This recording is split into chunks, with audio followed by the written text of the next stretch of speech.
cars, fast girls, fast life. Every night, Richie B, initial D. Yeah, let's go. Hey guys, Shrek Vox here, and welcome to my review of Beach City Drift! Beach City Drift. The name of the episode is Beach City Drift. And in this episode, Steven and Connie refusing to Stevani to race. Kevin. Oh, that goddamn Kevin. I hate Kevin. My name is Kevin. So, it was really awkward hearing how much they hate Kevin in this episode. I hate Kevin! He was a creep! But this episode, it was pretty good. So, for like over a year now, Matt Burnett has been teasing this episode, saying it was shaping up to be one of his favorites, that it was a tribute to an anime, and a particular genre of anime. And everyone thought, oh, that's Kiki's Pizza Delivery Service, which airs next week, because, the Studio Ghibli movie, Kiki's Delivery Service. It made sense, but no, it's this. So instead of being a homage to Studio Ghibli and Kiki's Delivery Service, this is a tribute to the anime Initial D. And let me tell you about Initial D. Oh boy, Initial D. Memories of Initial D. I've never seen Initial D, but I knew enough about it to know that's what they were going for. Plus, the cars were the exact same. We see that Greg is still rich, which is pretty good. I like that they're changing up the status quo. Steven Universe doesn't really have a set status quo, so I'm glad Greg didn't go back just being broke, even though he's still living in his van. He has the right idea. So because he's not getting a fancy house or anything, we can expect that he'll be rich for a while, if not for the rest of the series. It makes sense. He should be set for life. I mean, it's $10 million. Hey, you forgot to... what do I care? I'm rich. So yeah, they're at the car wash, checking out Greg, or Steven's future car, when Kevin arrives. That douchebag Kevin, oh, I hate Kevin so much. Anyways, because they hate Kevin so much, they decide to get in a race war with him. Because they're gonna race, and they're like in a war with Kevin, like inside that. Never mind.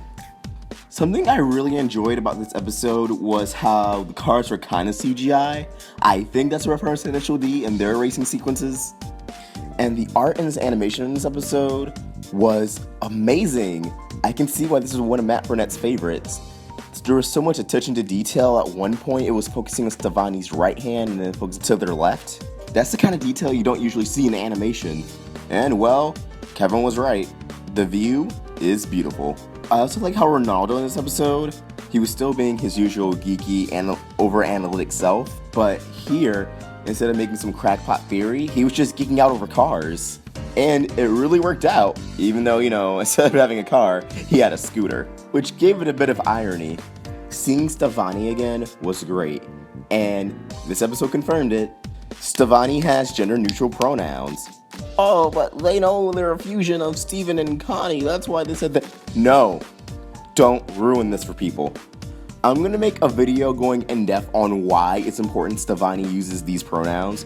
Why Stevani using gender-neutral pronouns is important. Because while I get it's important, I feel like a lot of people don't get why it's important. Oh, but you're just giving it to Tumblr. No, I'm not. I also like how Kevin was like, oh, my brother is sick. Oh, no, just kidding. I mean, it was predictable, but for a show like Steven Universe, it was still just great to see that. For a character not to have a tragic backstory, he's just a dick because he thinks it's funny. For the people saying, I don't want Steven to make everybody good. Well, Kevin's not. He may not be a gem or a big antagonist, but he is somebody that Steven just can't change. He'll always be the way he is. And at the end of the episode, he saw that once he wasn't getting attention from Stevani, he started freaking because he wanted that attention. Once he saw they didn't care, he just lost it. Also, I think a really powerful moment, not just in this episode, but in all the fusion scenes so far, is when Connie said, Steven, we fused out of hate. We fused because of Kevin. And I wonder if that's going to come back around in a later episode, because I can't see Garnet being happy that Steven and Connie fused out of hatred. It's almost as bad as Malachite. And you can tell that really broke Steven's heart. This episode gets an A+. I was just completely immersed the entire time. The art and animation were on a 10. And it tells such a powerful moral about fusion, about how you can't always change a person, but maybe you shouldn't even waste your time on them. Like I said, for Steven Universe, this is a different moral from what's usually expected. We didn't get Kevin turned into some good guy, or some understanding with him. We just get that he's a jerk, and just let him be that way. If you enjoyed this video, please like and subscribe. I'm gonna make a video, if not today, then definitely by tomorrow, about the San Diego Comic-Con Steven Universe panel that was yesterday. A lot of cool stuff was in it, some news came out of it, and a really powerful message out of Rebecca Sugar. And Ian JQ was just roasting the Q&A about spoiler questions. Awestruck Vox, signing out.